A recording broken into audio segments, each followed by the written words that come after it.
What is up, everybody? It's your boy Doody back again with another video, and this time we're taking a look at our boy DSP's daily wrap after his Final Fantasy 16 playthrough, where he decided to milk the cow and play the game both in the morning and the night stream. And you guys know his history. Every time he seemed to do this, the day stream is okay.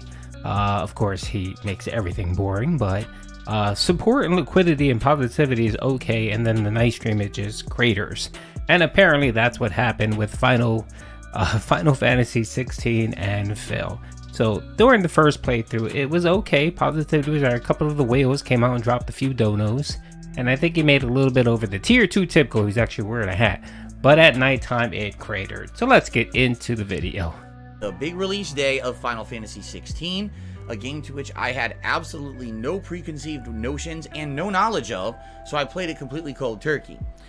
Coming back from my day off, of course, we had a very loaded level 1 podcast today because there was a ton of game news that happened on my day off, including a super stacked Nintendo Direct presentation, which I covered in detail. But in addition, there was some other game news and things for us to cover, including a Todd Howard interview that was very telling about Starfield, kind of interesting, and other topics. So after our very chill and fun level 1 podcast, I played Final Fantasy 16 all day long. 5+ hours of gameplay. Here's what happened. A ridiculous amount of cutscenes. Some interesting world building and lore. Some interesting gameplay mechanics.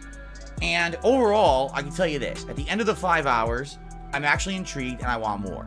At the same time, my god, this game has too many cutscenes. Like, this game is really taking itself so seriously with the cutscenes. It really wants to be the video game version of Game of Thrones. It's got so much exposition. It's got so much gore. And sadly, I hate to say it, superfluous adult content. I mean, there's an entire scene with 2 characters in bed that literally absolutely nothing happens. There's no point for it to be in the game. They're just trying to have risque content. Okay. Oh my God. Risque content. There was no risque content. The extent of it was 2 people in bed just talking. That was kind of the extent that I saw. And also there was a scene where I forgot the character. She ran off to the other guy, jumped on top of him, and they were talking in the middle of the hall, and that was kind of the extent. I'm not sure what Phil is exactly talking about with risque content. He's such a prude. Also, the other thing too is, yeah, there's cutscenes, there's exposition. Yes, it's trying to establish the lore in the game, because again, every Final Fantasy game is a different game. You know what I mean? It's not like an extension of another game, so they have to kind of set that up. And yeah, it has a little bit of Game of Thrones feel to its storyline and feel, but it's not the same. It's very different, Phil. Just because at the very beginning there was some palace intrigue, and you know, someone was killed, and someone backstabbed the archbishop. I don't want to give too many spoilers, but it has a Game of Thrones feel to it, but it's not Game of Thrones by any means at all, Phil. So again, you're completely wrong on that assessment there. At the same time, the game, it gets more interesting the further in you get, because, you know, the first 2 hours is mostly cutscenes and world building elaboration, but once you actually get to the gameplay elements where you can start to do combat, you can start to fight mini bosses and things, and you get to see how the world is going to grow and elaborate. You know, you start off very basic, but once you get multiple abilities unlocked that you can switch between, you have other party members that can now add to your combos and things in the combat. There's a lot more to it than at first glance, let's put it that way. By the end of the night, I had done this really cool boss fight. We basically had to fight 2 bosses at once, and it was quite difficult until you finally get one done, and then you can kind of master the mechanics of the one boss by itself and learn to dodge everything, and then you can overcome and win. And I was like, you know, that's actually not bad at all once you figure out exactly what you're supposed to do, and I'm actually intrigued for more. Now, the thing is, in 5 hours of playing this game, I haven't really even felt like I've had control yet. It's incredibly linear. And maybe this is one of the Final Fantasy games where you have to play a bunch to get to the open world and or to have some semblance of control. Like, for example, I would say Final Fantasy 9 Okay, this is where he goes on the rant and he talks kind of trash about the game here, and he's setting it up like he always does with many of these games. So as I stated at the very beginning, anytime Phil kind of takes a game and tries to milk it, so he'll play it in the morning stream and the night stream. What typically happens is the first stream gets okay support, and then the night stream kind of craters. It happened with Wulong, it happened with Jedi Survivor. It happens with most of his games, and that's what happened yesterday. He played it yesterday. He barely got over the tier 2 tip goal because like 3 whales came in and dropped 20 or 30 bucks, and the rest of it were just small tips, and I think he ended up making about 120 bucks. No memberships whatsoever, and that's what he was harping on as well yesterday and last night were memberships. He got no memberships whatsoever. And then in the night stream he played it again, and what ended up happening? He got $30 in tips. That's what he got.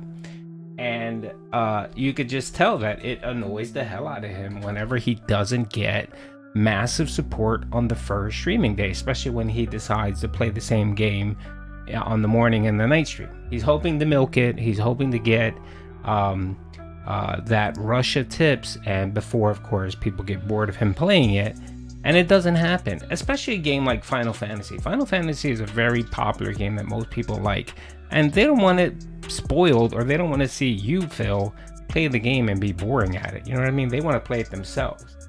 So the mere fact that you decide to play it twice is stupid. Just play it once, let it sit for a few days, and then play it again maybe the next day or day after that. No, you don't do that. You want to milk it because you think, oh, this is Final Fantasy. Everyone's going to give me hundreds of dollars in tips, and I'm going to get massive gifted members if I play it. So I'm going to play it twice. I'm going to play another, and it never happens. I don't know why, Phil, you can't see that trend. Why you can't see that trend? You should just play it once and then play it the next day, or bring it back a couple days later. What you should do, I guess, is stick with Street Fighter, and that's even, the support for that has dried up. You really have nothing going on. When you play Diablo, you don't get support. When you play Zelda, you don't get support. When you play Street Fighter, you are getting support, but again, you kept milking it. You kept playing it too much.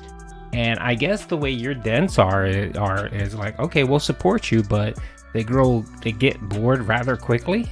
And again, you know, you only have 4 or 5 dents that really support your content. And you know, it's close to the end of the month, so the disability check hasn't come in yet. So they're just tapped out, and they really can't you know, ask mommy for more money. You know what I mean? So you have to wait for next month, Phil. You're gonna have low support until July, until the checks come out. 9 and 10 are like that. Final Fantasy 13 is definitely like that, where you don't hit an open world for a very long time, and therefore, yeah, it kind of feels on rails for a very large portion. In the first 5 hours, I never really had a choice to do anything. It was just, you're doing what we're told and enjoy it, right? At the same time, it's enjoyable. I do have some criticisms about the graphics and the frame rate.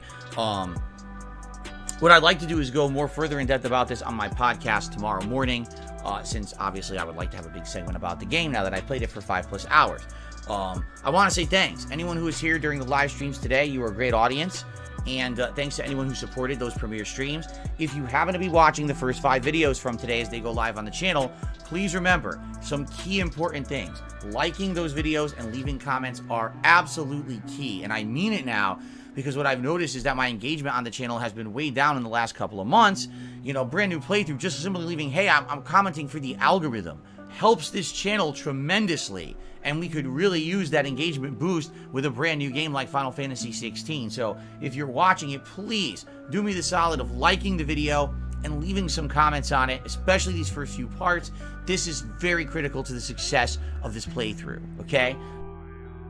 Okay, so, I mean, I have read TOS many, many times, and I'm very, very familiar with it just for various reasons, just to make sure that my content is okay.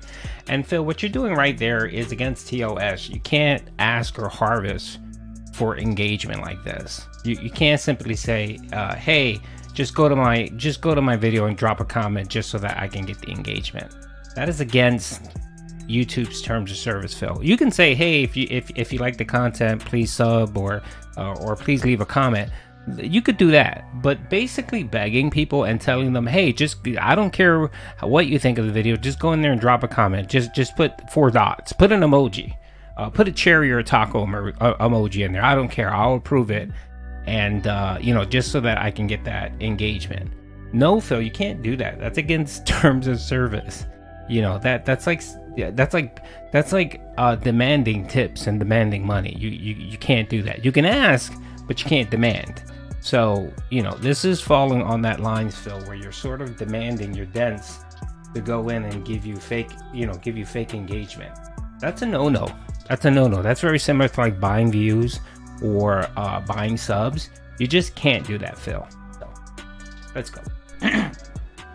I mean, hell, just let me know what you thought of the game after the first 5 hours. It's that simple. I'm very interested in your feedback. All right?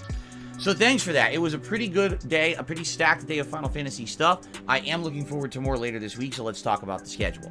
So tomorrow, we're not doing Final Fantasy because I did it all day today. Tomorrow, we're returning to Street Fighter 6. And interestingly enough, I did put a small poll up on my channel this afternoon to, with a few options of characters that you'd like to see me play. My options were Ryu, Chun-Li, and Guile. Why? Well, these are characters, all of which I played just a little bit of in the beta late last year.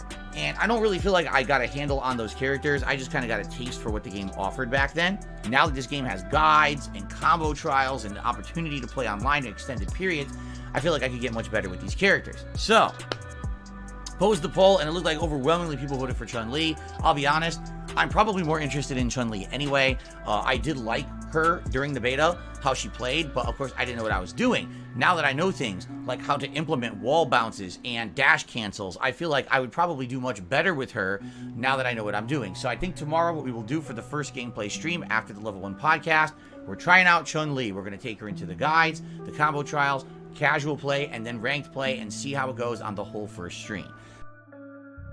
Oh my god, that's gonna be awesome. I can't wait for him to play with Chun-Li because Chun-Li plays different than Marisa, Zangief, and Dhalsim.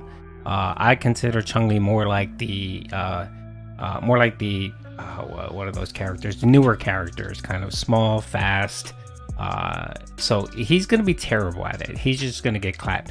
And I love the I can't wait to hear the excuse of why he sucks at that game, or why Chun-Li is terrible. Oh, Chun-Li is not, they nerfed her, or they didn't make her, powerful, or she's not a great player. I can't wait to hear that excuse, because Chun-Li is very different from the players he actually, or the characters he played with previously. She's way different. So I can't wait for him to reverse the argument and argue that Chun-Li is not good because of whatever reason. So it should be great. And I think he's playing Street Fighter on the morning and the night stream. So of course he's going to try to milk it, because of course the tips have been slow this week, and he's hoping that he can get that groove back with Street Fighter. And hopefully, Jack Raxter, wherever you are, make sure if you wanna continue holding the MVD award, you're gonna have to come out tonight and support, okay? Because Game Trekker and Canadian Cuck, whoever, they're out there and they're gonna try to get the award, okay? So make sure you come out and support Jax. Anyway, hope you guys enjoyed the video. Peace out.